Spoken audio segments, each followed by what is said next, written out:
தமிழ்நாட்டில் விரைவில் புதிய அமைச்சரவை பதவியேற்க வாய்ப்புள்ளதாக கூறப்படுகிறது. அமைச்சர்களுக்கான இலாக்காக்கள் மாற்றப்பட உள்ளதாக தகவல் வெளியாகியுள்ளது.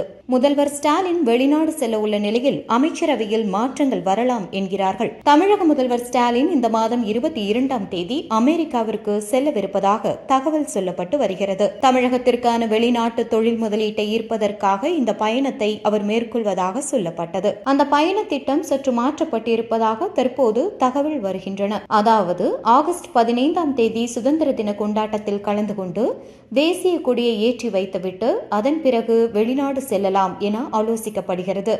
இதற்கு முன்பாக தமிழ்நாட்டில் நாளை புதிய அமைச்சரவை பதவியேற்க வாய்ப்புள்ளதாக கூறப்படுகிறது. அமைச்சர்களுக்கான இலாக்காக்கள் மாற்றப்பட உள்ளதாக தகவல் வெளியாகியுள்ளது.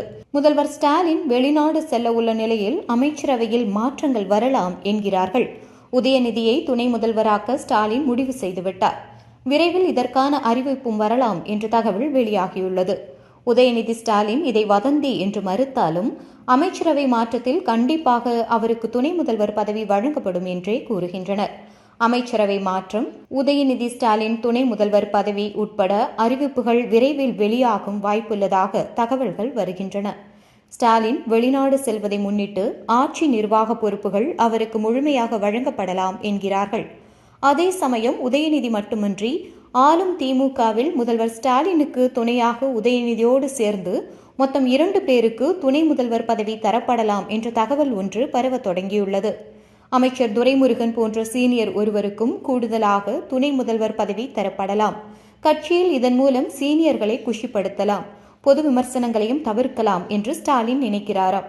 துணை முதல்வர் பதவி என்பது கூட்டாக முடிவெடுக்க வேண்டிய விவகாரம் எனவும், கொடுத்தால் யார்தான் வேண்டாம் என்று சொல்வார்கள் என்றும் தமிழக நீர்வளத்துறை அமைச்சர் துரைமுருகன் நேற்று ஒரு பேட்டியில் தெரிவித்தார்.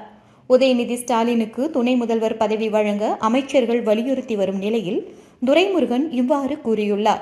துரைமுருகன் தனக்கு இருக்கும் ஆசையை இவ்வாறு தெரிவித்தாரா அல்லது முதல்வர் ஏற்கனவே அவரோடு இது பற்றி பேசியிருந்தாரா என்பது தெரியவில்லை. இருப்பினும் துரைமுருகன் வாயில் இருந்து இப்படி ஒரு வார்த்தை வந்துவிட்டதால் அவருக்கும் துணை முதல்வர் பதவி வழங்கப்படலாம் என்றே தெரிகிறது. இதுபோன்ற செய்திகளை மேலும் தெரிந்து கொள்ள எங்களது யூடியூப், ஃபேஸ்புக் மற்றும் ட்விட்டர் ஆப்களை சப்ஸ்கிரைப் செய்யவும்.